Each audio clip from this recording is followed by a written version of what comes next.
রেলপথ অবরোধের পর রবীন্দ্র বিশ্ববিদ্যালয়ের শিক্ষার্থীরা স্থায়ী ক্যাম্পাস নির্মাণে উন্নয়ন প্রকল্প প্রস্তাবনা ডিপিপি দ্রুত অনুমোদন ও পূর্ণ বাস্তবায়নের দাবিতে আজ বৃহস্পতিবার দুপুর 12টা থেকে যমুনা সেতু অবরোধ করেছে।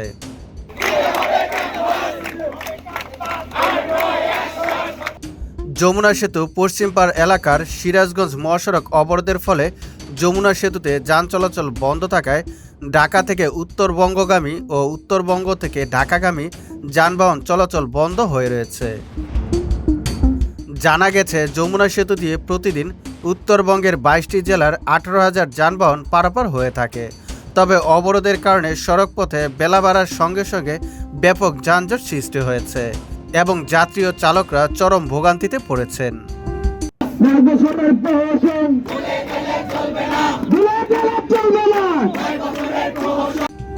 শিক্ষার্থীরা জানান, রবীন্দ্র বিশ্ববিদ্যালয়ের স্থায়ী ক্যাম্পাস নির্মাণের জন্য উন্নয়ন প্রকল্প প্রস্তাবনা ডিপিপি দ্রুত অনুমোদন ও বাস্তবায়ন করা হোক। তারা আরও জানান, আন্দোলন ততদিন চলবে যতদিন না তাদের দাবি মেনে নেওয়া হয়। এর আগে গতকাল বুধবার 13ই আগস্ট সিরাজগঞ্জের উল্লাপাড়ায় শিক্ষার্থীরা রেলপথ ব্লকেট করেন। এই কর্মসূচি সকাল 9টা থেকে বিকাল 3টা পর্যন্ত চলে, যার ফলে ঢাকা এবং উত্তরবঙ্গের বিভিন্ন ট্রেন আটকা পড়েছিল।